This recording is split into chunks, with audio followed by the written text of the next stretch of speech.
Hello everybody. I'm Dr. K.K. Agarwal, and we are meeting practically every week for quite some time. And we would like to continue this meeting till I hand over, whenever it is. And we are live on YouTube every time. I will send you the link. We are also making the minutes. Dr. Sanchita makes a minutes and puts it into the WhatsApp, and we also send it by email.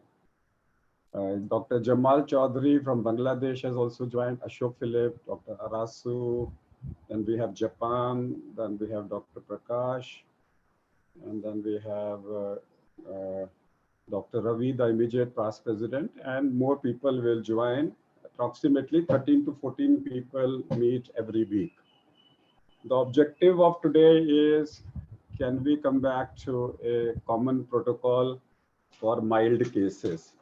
Specifically in India, the disease now has crossed 160,000 practically in Delhi, Maharashtra. We are almost like a peak. We still don't know, it is still rising. And every now and then what happened is there has been a down fall of the lockdown. Till lockdown was there, 10 people were staying in one room.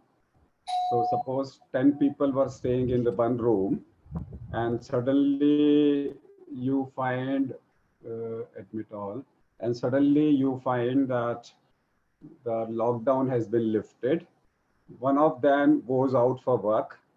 He carries back an infection, and people have been in lockdown. The message was that wear mask when you go out.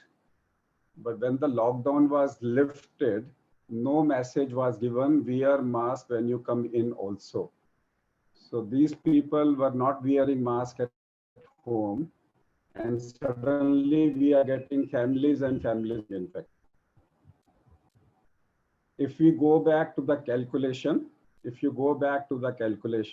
I will give you some of the statistics of the calculation. And the statistics are, some of the one is that there has been a discrepancy in the number of deaths.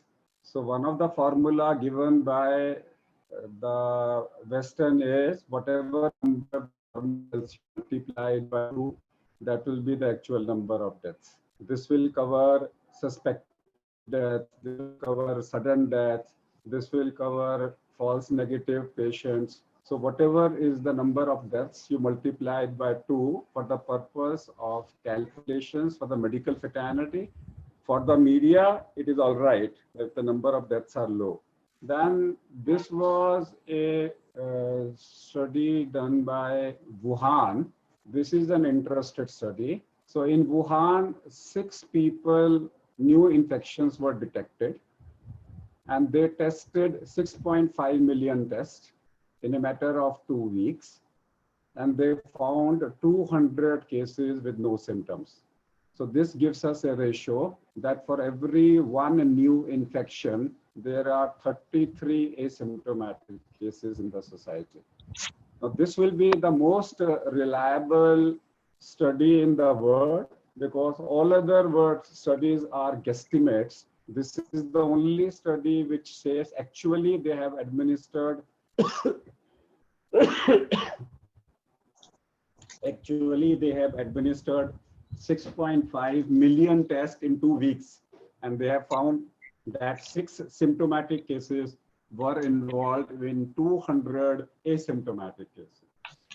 If that's so, we need to multiply number of tests done by 33, and the number will be mind-boggling. Means I'm talking about in India that if I multiply 150,000 by 33, it will be a mind-boggling figure. Another report available is from New York. And the New York report is they did an antibody testing, and they found a ratio of 1:10. So New York got a ratio of 1:10. That means there's some more people joining. I admit all of them.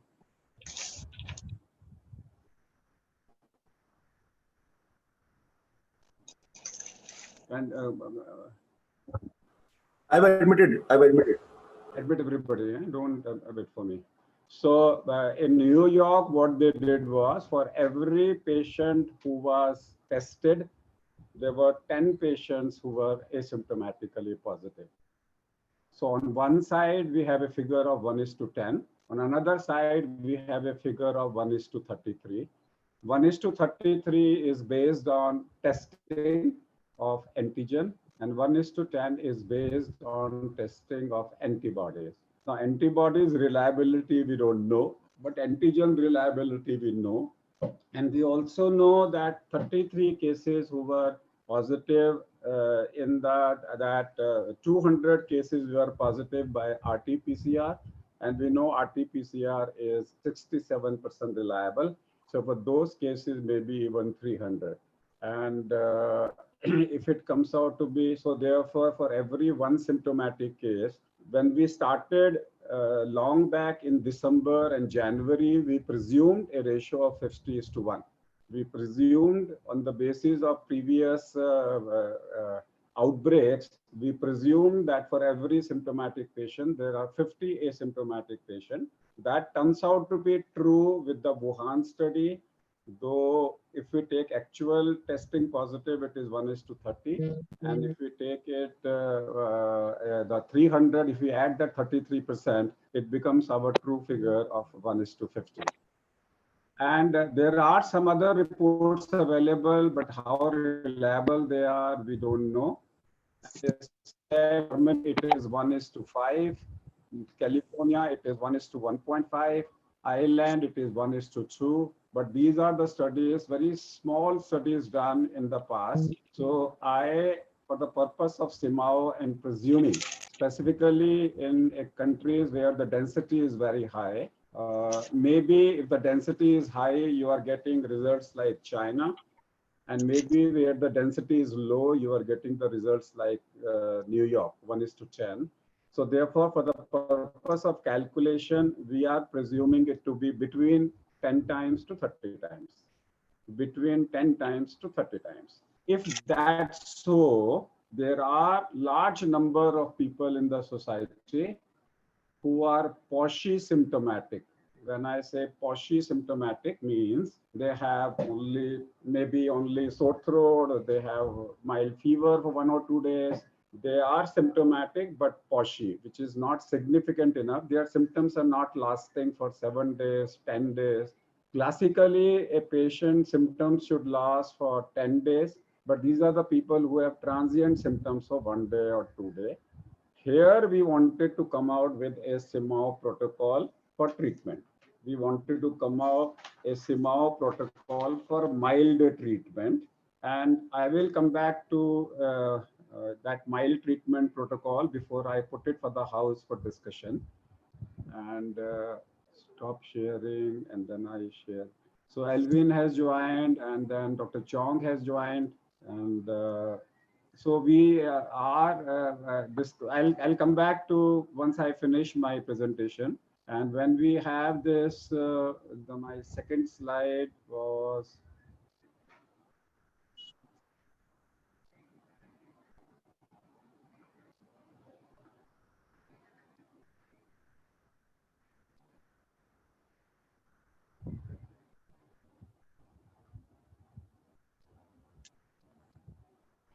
So if a patient comes in I'm only talking about in a CMAAO countries.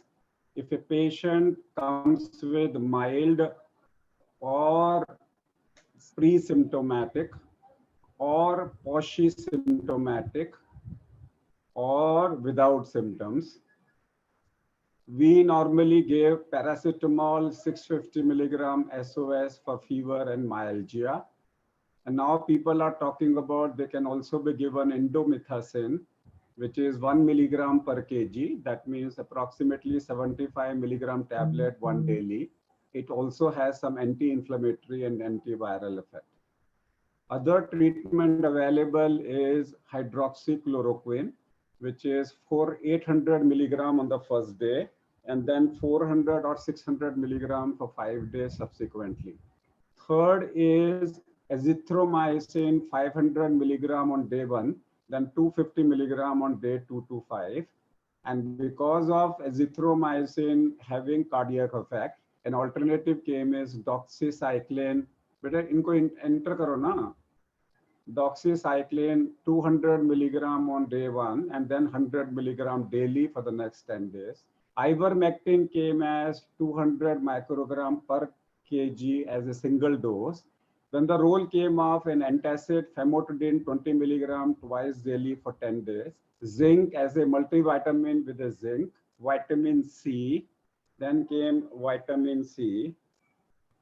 Then came that is ritonavir and lopinavir combination for 14 days. Now one company has started a nafomostat as an anticoagulant and then remdesivir.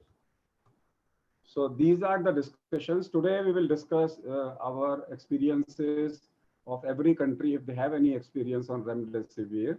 Why I picked up remdesivir is because in the next maybe 2 or 3 weeks in all Asian countries, remdesivir will be available. I know it has been launched in Bangladesh. I know there are 4 or 5 Indian companies who are in process of launching it. In the next 1 or 2 weeks, you will have remdesivir available in the country. Now here I'm giving one, this is my one discussion. Then I'll come back to part 2 of my discussion later. And that is which drug for which patient and why.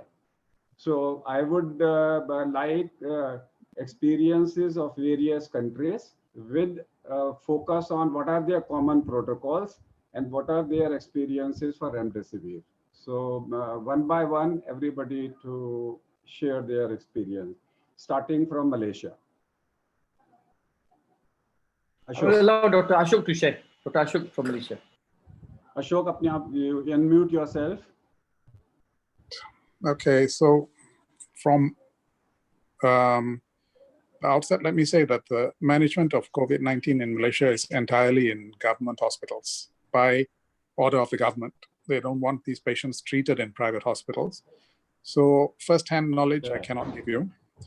But from the sharing by the Ministry of Health, they are using doxycycline azithromycin combination. They are using the anti-HIV combination. And of course, they're using symptomatic treatment. As for famotidine, I am not sure about that. And earlier on, there was a statement that they would be taking part in the trial of remdesivir, but unfortunately, they have not given us any results of the trial.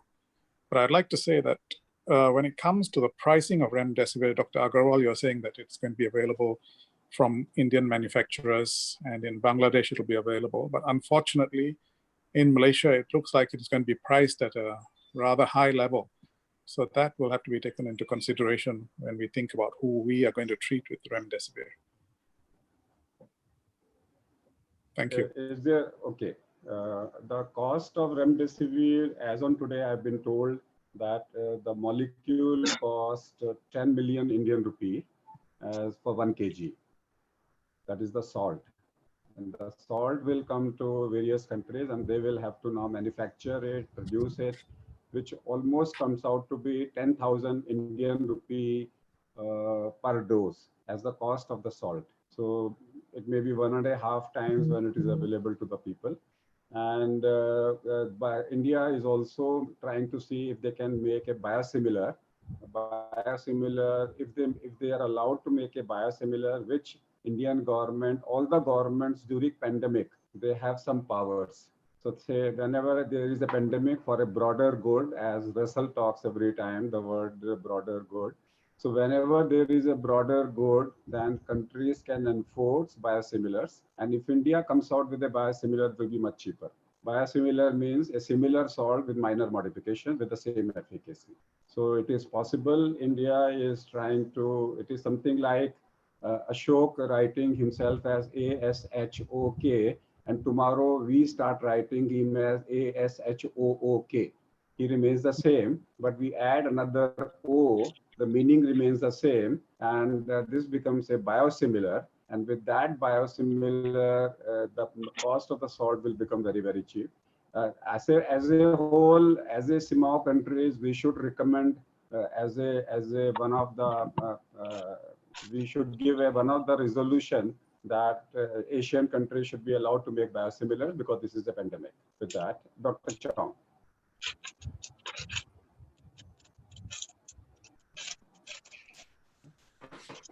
Morning, Dr. Agawa. In Singapore, our NCID, which is our National Center for Infectious Disease, we have only been using Remdesivir in clinical trials together with the NIH. This is the NIH trial that we did with them. We've not used it otherwise. As for the other drugs, we were using Coletra and beta plus minus beta interferon on patients. And the feedback I got from my NCID colleagues was that it was not very useful. So they have since stopped Coletra and beta interferon. So basic ICU supportive care is still paramount as far as we are concerned. We've not used hydroxychloroquine at all, and not even in clinical trials at all. So basically, that's what I have to say about our treatment of, and we've also not found much thrombosis. So thrombotic episodes have also been not found in our patients. So that's all I have to say for the time being. Thank you. Thank you, Dr. Chong. Dr. Chan. Alvin, in Hong Kong, how do you treat patients? Yes, thank you. I think for us, the cases,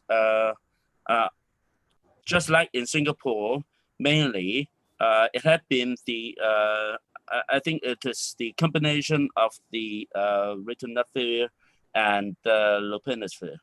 And also for the supportive treatment. And also, I think very important is the management of the comorbidity, which, say, for example, diabetes mellitus would be one factor that would make the patients much more serious or fatal. So that is one thing. But basically, now we have much fewer patients. So I think the mainstay of the treatment is still, as like Dr. Chong said in Singapore, we didn't really had tried Remdesivir that much. We had not used hydroxychloroquine, and I think supportive treatment is more important for the milder cases now. Mainly for the new cases, they are all mild or even asymptomatic cases. For those who had just returned from overseas, we don't have local cases for, I guess, a few weeks. So yeah, that's what we have now. Thank you, Alvin. Can I talk to Dr. Jamal Chaudhary from Bangladesh? Can you unmute himself? We had a discussion with Jamal and with Dr. LM, who has used doxycycline and ivermectin. Can you just summarize that? Thank you very much. In Bangladesh, the role played by, yes. Yeah, good morning. Good morning to everybody. Actually, in Bangladesh, just 3 days back also, you are using the hydroxychloroquine and azithromycin as a whole. And in some cases, actually, favipiravir. But due to the observatory analysis published in the Lancet and the WHO guideline, and to keep it to give a pause to this, the use of hydroxychloroquine. So our technical committee has temporarily removed from the guideline the use of hydroxychloroquine in the hospital, and favipiravir is practiced in some places. And one of the this is in the combined military hospital they are using, and they have shown it that it's more effective. They were showing it 91%, although it was not actually randomized trial. Actually, it was not given here. And we are using the plasma also. We have also started it using the plasma. And Remdesivir has not come to the market yet. They are producing it. So it's not used much. Actually, probably it's some, I don't know whether it imported some, but the from Bangladesh. Production is started, but it has not come to the market. So this way and other symptomatic is going on. And thank you. Thank you. Thank you, Dr. Jamal. Mari from Japan, and then Russell from Australia. If you have some experiences, then I will come back to part 2. Mari? Thank you, KK. It's a similar situation in Japan. Compassion therapy with farafabil has exceeded 3,000 cases. No good result in severe cases, as all of you know. However, speaking about farafabil, there are no RCT is planning, so we are not so sure about the effect of the farafabil. We are waiting for the results of the RCTs. Thank you. Russell.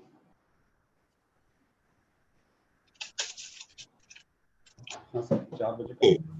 Well, in Australia, but they are following. I think protocol depending on national protocol that's being followed. That's my understanding from you. Thank you. So I will come back to Ghana and to Malaysia again. But before that, I want to give one more hypothesis, which I want, if all of us agree, can become a hypothesis of CMAAO, which can be floated to various governments. And my hypothesis is as under. Corona is an antivirus. In 90% of cases, it is self-limiting. In H1N1, we have seen that earlier you give antiviral, better it is.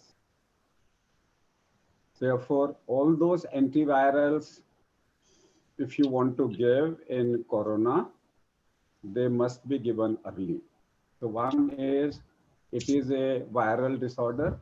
Therefore, if available, one antiviral should be given. Okay. This I want to debate, what can be that antiviral to be given. In our country, they says give Tamiflu, that is oseltamivir.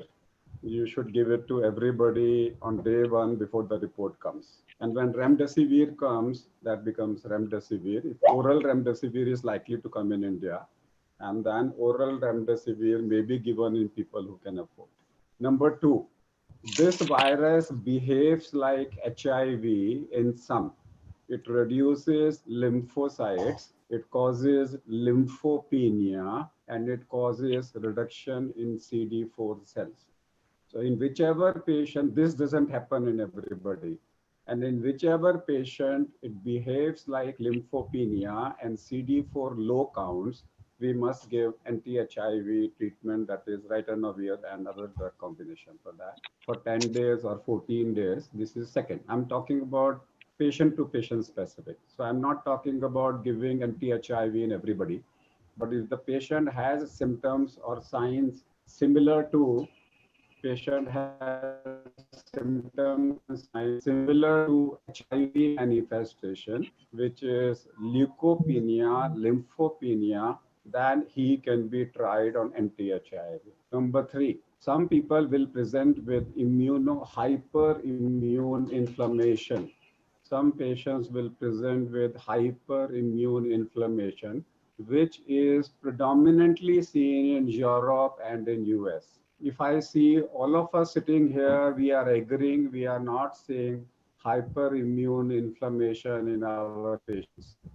And if there is hyperinflammation in one of our patients, they need anti-inflammatory. There, the role of hydroxychloroquine, indomethacin becomes much more important, because both of them. So therefore, if you say my patient is showing very high ESR, if my patient is showing very high ESR, very high C-reactive protein, and if the patient is showing very high ferritin levels, we know there are signs of hyperinflammation.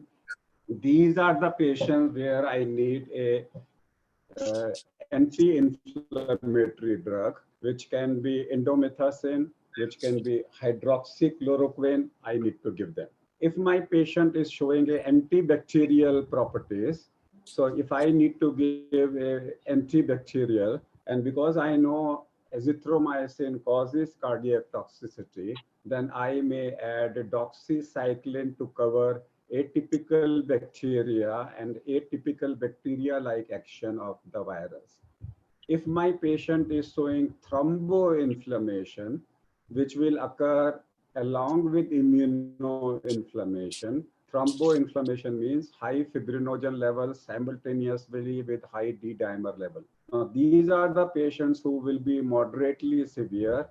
Then there I add anticoagulant, which can be the new drug, which is the name of the new drug is this is nefamostat, or it can be heparin. Whatever I want to consider, I can consider with that. If my patient has simple hypoxia, which is called silent hypoxia, that means his oxygen levels are low, but he is conscious. He is conscious. That means he is maintaining normal blood circulation in the brain. CO2 is not going into the brain. So in those cases, I only give him oxygen therapy. I add oxygen therapy to that. And I go to low flow, high flow nasal cannula, and then I go to, if required, a BiPAP. And then in the last, I consider a ventilator. Then comes as my patient may get a cytokine storm, and then a cytokine storm with ARDS. Then that is a terminal illness that is to be, you give everything, whatever is possible. So with this, we should be able to differentiate various cases, because what we are seeing is every drug is trying to every manifestation. The results are plus minus. Some results are showing hydrochloroquine works, some says no, some say HIV works, some says no. Probably they have not been able to choose their patients rightly. So if we choose our patients rightly, the type of a patient we choose, and if we follow this type of a choosing the treatment as a trial, I think the scenario may come out to be different. Because in every patient, we are not getting the same manifestations. As we have been told, in India, we are not seeing thrombotic complications.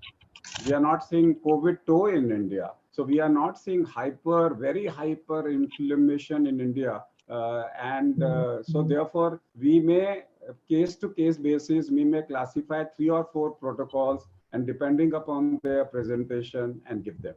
Gana wants to speak, and Arasu wants to speak. Gana Bhaskaran. Yes, anybody who wants to make an observation and speak out. Can I just ask a question? Yes. Whether any postmortem is done on the COVID-19 death cases in India? There are a large number of cases of the West where postmortem reports are available. Yeah, not in India. I'm just asking. No, in India, because you are not postmortem has been done. No, you're not using the. You're not using the antithrombolytic. In India, no postmortem has been done. In India, see, the postmortem reports which are available, they say there is an extensive damage to the lung. There is a microvascular angiopathy. With that, there is a formation of a clot. With that clot, there is microvascular angiogenesis. That means, and from there, the blood continues. Therefore, there is a lack of oxygen, but CO2 washes out normally. Therefore, these people are getting silent hypoxia. The international reports basically talks about cause of death is either ARDS or pulmonary embolism, unless a patient has an underlying disease which gets classified or which gets intensified. So what I'm trying to say is we need to find out, again, last 2 times we are discussing why mortality in Indians are low.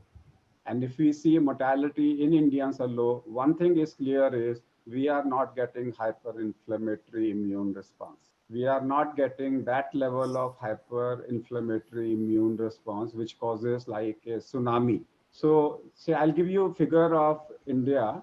there is a linear rise in cases. The word linear rise is that we are getting today. I'll give you an example of Delhi. We had 1,000 cases yesterday, and 14 days back, it was 500 cases daily. So every 15 days, our number of new cases are also doubling.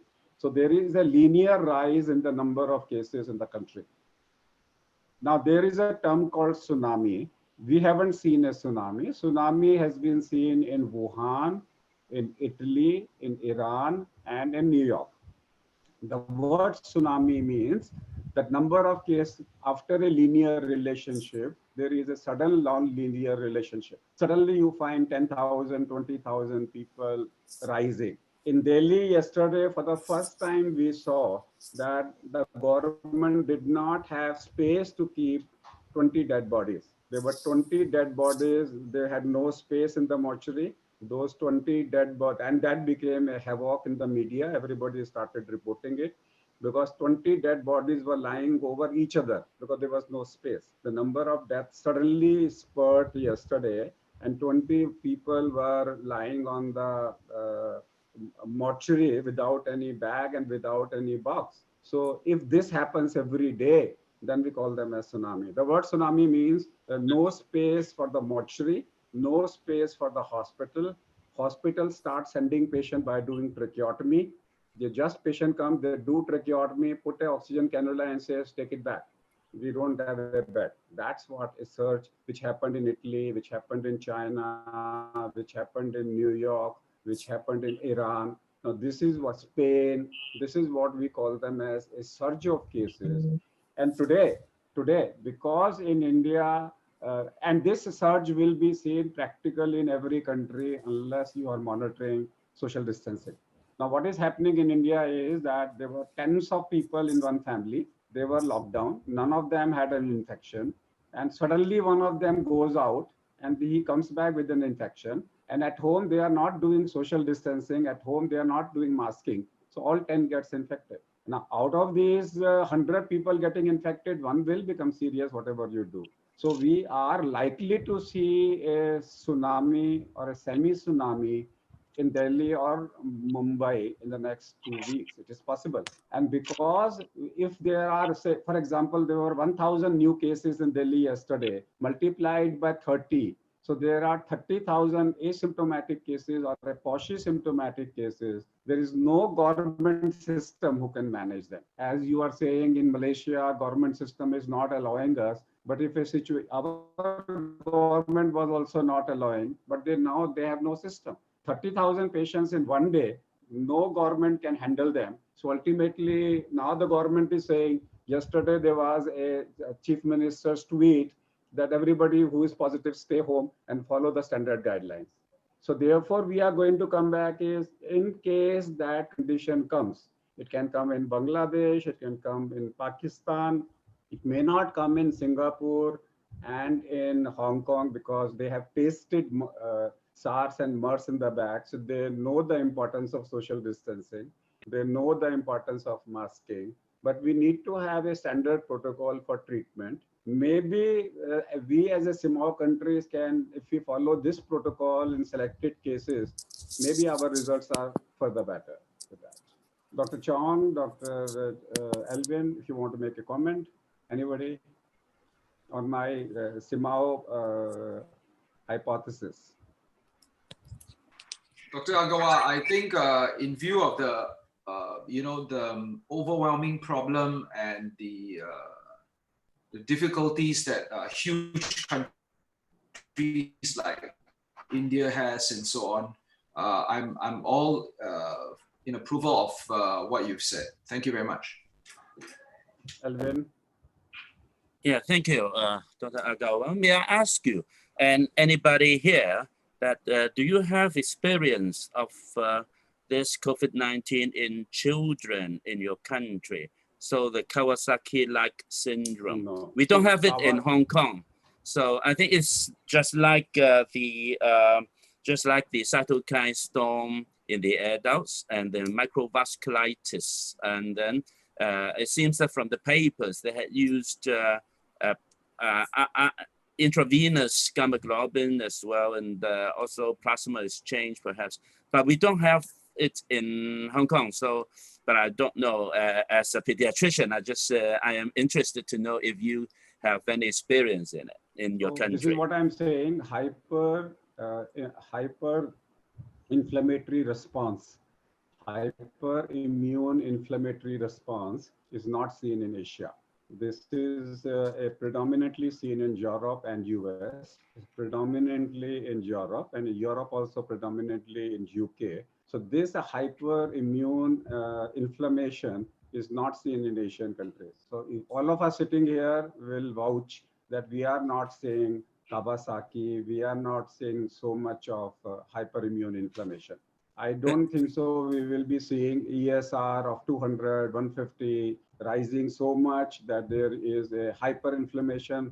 And with hyperinflammation, there will be thrombosis all over. People will go into a multi-system failure very rapidly, and they will die very rapidly. So I don't think so. We have seen, or I have heard, because I'm following all the CMAAO countries, that they are reporting children cases. 1 or 2 scattered cases will come. But I don't think so. I think in Asian countries, probably that is the reason our mortality is lower than the Europe. Europe mortality is 3 times Asia. UK, the US is in between. So the 3-time mortality probably is because of their hyperimmune inflammatory response. Yeah, I agree with you. However, in SARS, 17 years ago, the mortality rate at that time was so high. It's also because of the hyperinflammatory and hyperimmune response that killed the people. But at that time, mainly it's the pneumonia, the acute respiratory failure, distress syndrome. But this time, the number is so much bigger than the number in SARS at that time. So I think these cases would come up. I remember in mainland China, they had also reported a few children with the Kawasaki-like hyperinflammatory response. But anyway, so I agree with you. In most of our countries in Asia, we seem to fare better because we don't have this hyperinflammatory response and no cases in children as such. Yeah, thank you. I agree with you. Thank you. Dr. Chan? Yes. Dr. Chan, from what I understand about, okay, we haven't seen any Kawasaki's in Singapore.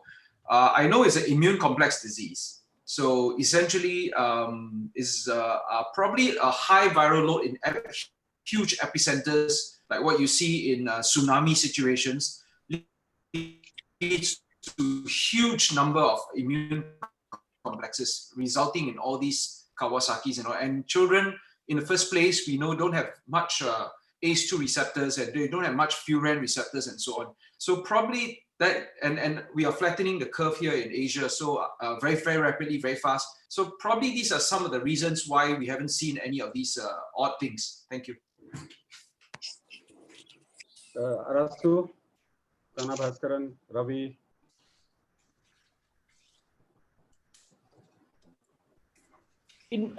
In Malaysia, I think we do not have, we had pediatric cases, but all were discharged without any complications, just had a simple symptoms and discharge. So in terms of any complication, it was not reported, we know about it. Kana?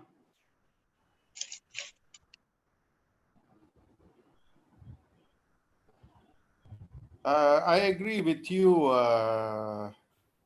KK. Yeah. Go ahead. Ravi Naidu. I agree with you what you said, your hypothesis, KK. I think it's quite applicable for our part of the world, That's it. So I'll make a summary and put it for different countries. Then you can talk to your people and try to see in milder cases where no treatment is given. Like Bangladesh, what they did was they gave doxycycline and ivermectin. And what they did was they are just tested day 1 and day 4. And they are saying virus is disappearing on day 4. I mean, that's unimaginable. If your virus can disappear in day 4, that will be a magic. And the US and the Europe is not going to agree. But in our other Asian countries, we can follow the same protocol and see. If you can demonstrate virus disappearing on 4 or 5 days, then it's a breakthrough. Because we can't follow the word in the US or the European or the American protocols, because Asian population is behaving differently, absolutely differently. So I want to mention this actually. Bangladesh Technical Committee didn't approve that, and they have just discouraged the people to use this ivermectin because no trial was given actually. That was actually one clinician. One clinician was just one clinician has given. Jamal, let me explain, Jamal. When we talk about a trial, there are 6 different types of evidences. Yeah. The first evidence is called pratyaksh. The word pratyaksh means anything which is seen, which is observational. Observational. Okay. Was a observational study by one doctor. Any observation studies cannot be said as to be ignored. Observation is an observation. He has given his observation, which now has to go back to anuman, which is hypothesis. You give it to half people you don't give it. Third is analogy, which is called as upaman. Analogy basically means is that if one group of drug, if azithromycin works, why not doxycycline? That is called anuman. And if you say ivermectin has some antiviral properties, why not try it? That is the third evidence. The fourth evidence is called anuplabdhi, which basically means a story of negation, that here it will not apply. And then it is called arthapati, which means that circumstantial evidence. Here also in this study, it will not apply. And the next will come is the shabda, means somebody says my personal experience, which is called as a case report. So somebody can come back. Here we are getting 2 evidences, either a case report that in my patient, I did this happened. That's it. He is not claiming anything. He says there is a case report where my patient behaved like this. Then second is somebody says, I tried this combination in 100 cases. These are my observations. So these 2 are also evidences. Evidences is taken as the next step for hypothesis. So now you have an evidence available, the observation available, not evidence. There is an observation that in some patients, they have given this combination, the virus disappeared in 4 days.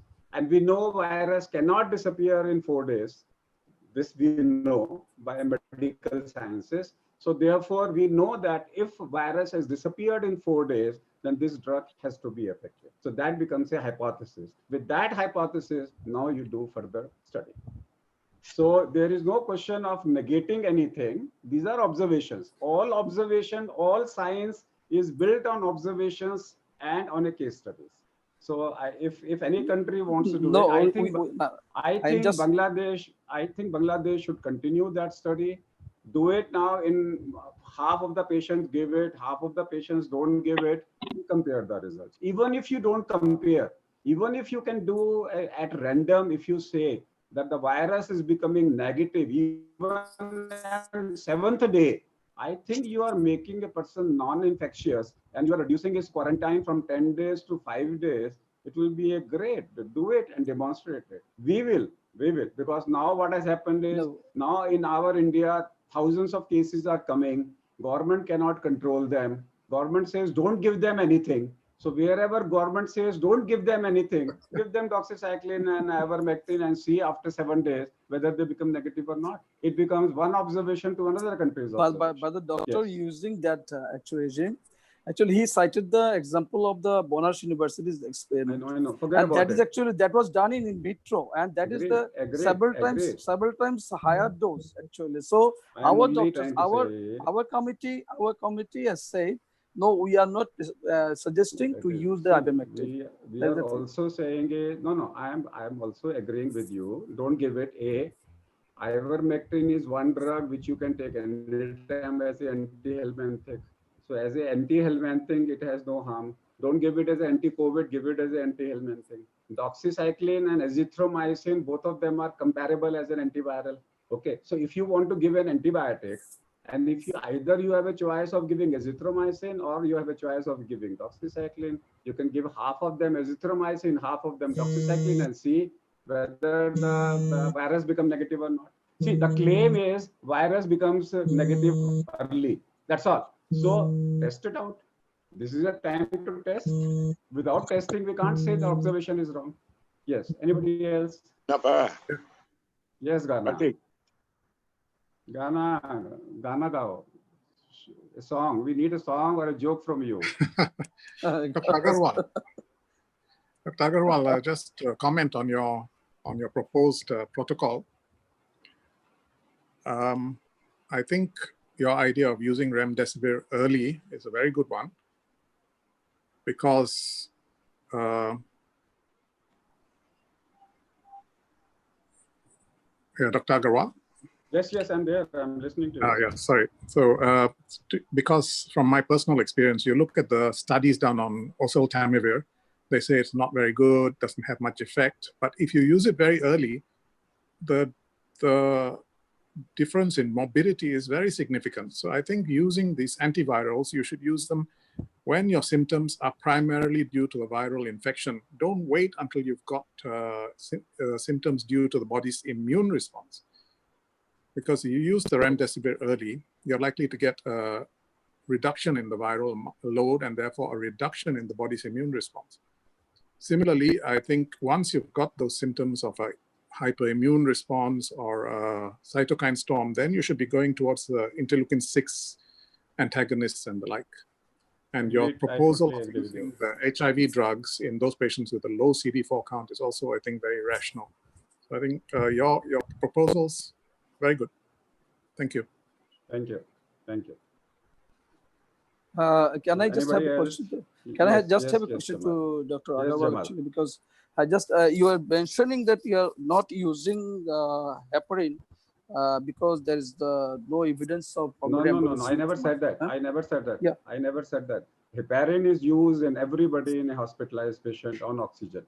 Heparin is used in every patient who is on oxygen. In a non-oxygenated patient, they are not using heparin. So every patient in hospital, there is a low molecular weight heparin, and every patient on ventilator is on intravenous heparin. I'm only talking about heparin anticoagulation in mild cases at home. That nobody is using. But once you demonstrate a high D dimer, then it needs intravenous heparin. Okay. Thank you. Can I just have another? The Bangladesh actually just they are going. They are just losing this year the period, loosening the lockdown period, and now actually it's coming up in a limited scale. Everything will be open, all the offices, and keeping the social distancing intact and hand hygiene, maintaining hand hygiene, and they are saying that they will maintain the strictness in maintaining the health precautions and others. So what we can do actually, what India is not doing, I think India has taken decision, or up to the 15th June actually they have extended this lockdown. I don't know what will happen in India now. India is going state to state, depending upon. We have 4 epicenters in India. The policies there will be different than other states. So in India, situation is going to be different. Last night I was in WHO meeting. There is a WHO meeting every week. Like Russell organizing a bioethics meeting every week. This Sunday, Russell, I might be available because I'm having my own conference. Now there are a couple of things which we have learned. One learning was that what is the minimum space requirement for working? Minimum space requirement for working. WHO says 100, but in an office, adequate space is 100 square feet per. It's practically impossible in a country like India. Therefore, we anticipate a linear graph to continue. WHO says minimum 100 square feet for a setting. India says 75 square feet for living. So there's a difference between living and working. Indian guidelines were 50 square feet living, then they should 75 per square feet for living, and WHO says 100 square for working. That means if you are working, your space should be 100 square feet all around, which should be only you. That is called social distancing. So I am absolutely clear that in a country with high density, or in any country with areas with high density, whether you are in the office or in the home, you must wear a mask, because you cannot achieve a area of 10 square feet for yourself. It's impossible. You may be sharing the same toilet. In India, 10 people may be sharing the same toilet. So there is no way you are. So wear a mask for the next 3 months, compulsorily, wherever you are. That's what so the talking about India, talking about any country wherever there is high density of people, which may be migrants, which may be foreigners, which may be laborers. Yes. So it's not in place, then only the 1 meter distance is enough in the office? No. They say for adequate space, you require 1 meter space is a minimum space. That is, I agree with you. But this says adequate space is 10 feet by 10 feet. 1 meter is 3 feet. So this is almost like 10 feet by 10 feet. Three times. WHO said yesterday. 3 times. Let me. Yes, please. Dr. Akawa, just to follow up on what you said earlier on, our studies here in Singapore, because we have about 30 over 1,000 migrant workers, just to let you know that our NCID found that on day 11, the viral load is minimal and non-infectious. So our latest directive by our Director of Medical Services is that it's a time-based discharge, meaning on day 14, you're deemed to be free of COVID from the first diagnosis, and you can go back to work after day 21. So just to let you know that we've moved to a time-based clearance. This is something in India. For you. Yeah. In India, the new guidelines are 3 days no fever and total 10 days without symptoms. You can go home for 7 days of self-monitoring and with no testing done. So I agree with you. Yes. So I just wanted to add one thing is that I wanted to add, suppose I'm going to a restaurant. Suppose I'm coming to Malaysia and me and Aru, both of us, he is taking me for a dinner. So I and he will not meet like this. We will not meet face to face. Both of us will sit like this. If both of us are sitting side to side and facing the front, and there is nobody facing us, it may be low risk. If I am sitting here and AC is coming towards me, if somebody is sitting between me and the AC, then his air is coming to my nose much earlier. So do not allow anybody to sit between you and your air conditioner, if air conditioner is on. That is second. Third is when you are sitting in your home in a dining hall, sit on one side. Nobody should be sitting on the other side, or they can sit on the side. So even at home, when you are taking precautions, we need to take the same precautions what we are taking outside. So do not allow anybody to sit between you and the AC, because your flow of respiration will be the same between his respiration. Then I always speak softly, because when you speak loud, your voice particles will cross 3 feet. So therefore, at home, speak softly, stop shouting. Another thing now they are saying is that if a distance where you can smell the cigarette, from a distance you can smell the cigarette, coronavirus can go up to there. So that's a rough way of testing. I was interacting with 2 people yesterday. See, the loss of smell and loss of taste also in India, in Asian countries, is not that much as it is there in Europe. we have. But then in Europe, it is something like 30 to 40% of the cases are having loss of smell and loss of taste. And this loss of smell and loss of taste can last for over 3 months. I have 3 patients whose loss of smell and loss of taste haven't gone till yet. 3 months are over. So there are different countries. So we would like to share case reports from each country. Every time when you come, bring one case report so that we can understand what is the difference in presentations. The time first has come for us to understand, are the countries behaving the same way? So maybe every time next year, Sunday, let's have a case report, actual case report. And if you can bring a patient, I will bring one patient who has recovered. So if we can have a Bangladeshi, a Pakistani, Australian patient covered, and he can share their, maybe we learn a lot. Maybe we learn a lot, because the time has come for us to learn, because this COVID is not manifesting the same symptoms in every country with the same severity in every country. Maybe the case studies will help. At 3 minutes to go, I will now Dr. Chong, the chair, to summarize, say a vote of thanks, and invite all of us for the next week over a cup of tea. Dr. Keke, just have before our cup of tea on our table and drink. Yes, Dr. Keke, just before we end this session, we were talking about office and all that. What about schools? Because some schools are planning to start with a hybrid type of thing where they attend 5 days and then they don't attend another 5 days. So how you quickly that I attended a WHO meeting on opening of schools. And I also did a 4,000 school principals meeting day before yesterday on Thursday. And the recommendation of the WHO says masking, let the country decide. Because WHO feels in children, because they are not sitting face to face, children to children transmission is unknown. That's what WHO says.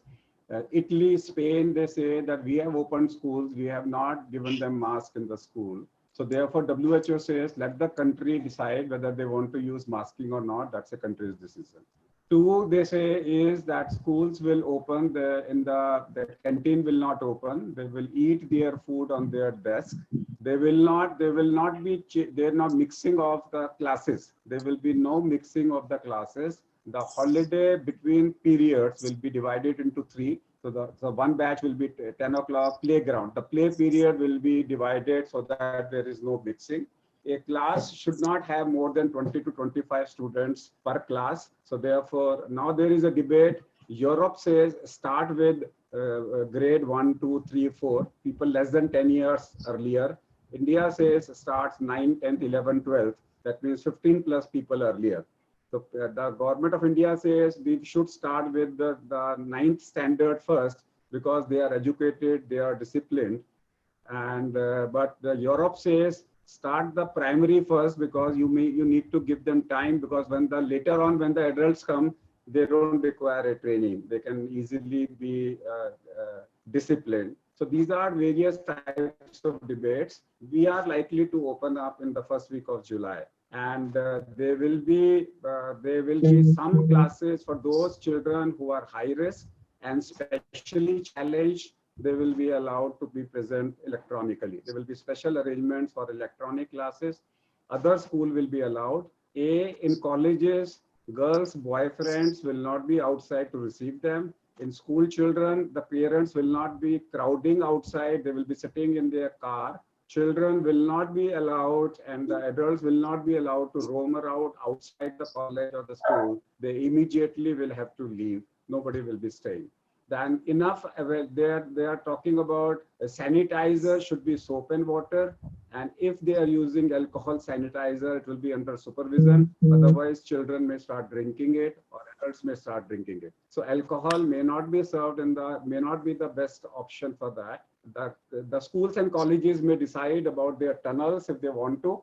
But initially, the school principals, adults, everybody, the temperature will be checked. I have suggested them is that temperature checking is nonsense. That's my personal view.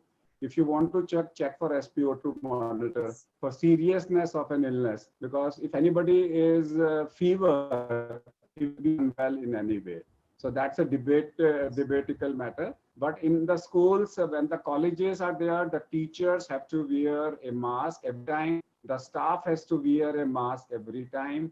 And there should be a written policy of every school that if the first patient comes out to be positive, how they are going to react. So that there is no knee-jerk reaction, media enters and the school is closed. So every school must have a written policy. If we get the first case, how to handle it. That's how I have suggested, and this is all the minutes of the meeting with my 4,000 school principals. I had a meeting, and also with the WHO.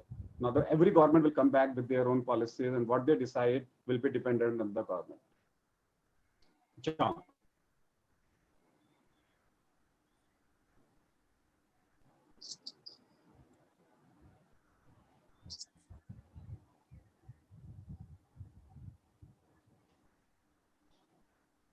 Dr. Agawa, would you like me to do a summary of our session? Make a summary and invite all of us for the next meeting. Say thank you to everybody. Yes, thank you, Dr. Agawa. So thank you very much. And today we had a long discussion on Remdesivir. And we know that from the clinical trials and so on, that it does reduce a recovery period from about 15 to 11 days. So we spoke about each nation's different experience with or without Remdesivir. We also spoke about access to Remdesivir. Certain countries have started producing it and so on. And we also spoke about biosimilars being looked at. Now, the CMAAO hypothesis was based on essentially different presentations of the viral infections, pertaining to, it looks like a viral infection, it looks like a bacterial infection, it was a hyperimmune response, and there was thrombosis complications. So we all spoke about using different drugs for different presentations of the viral. And finally, we also spoke about different approaches in the context of schools, home, work, and living space, and basic epidemiology kind of measures used by various countries. Okay, with that, I thank everybody, and especially our host, Dr. Agawa, for such an enlightening session. And I look forward to seeing everybody next Saturday at the same time. Anything else to add, Dr. Agawa? Thank you, Dr. Chong. We'll see you next week. Thank you. Russell, you want to speak something? Russell want to speak something. Who is going to come for this? That's tomorrow, and then next week Dr. is Chan. Dr. Chong. He was there last week. Next week is on school reopening Dr. of. Chan, Dr. Elvin. Next week is next Sunday. Next Sunday is on school. Next Sunday, reopening of school. I would like to come again. But you are there. This time, no. I would like to speak about that. But then you have Elvin tomorrow.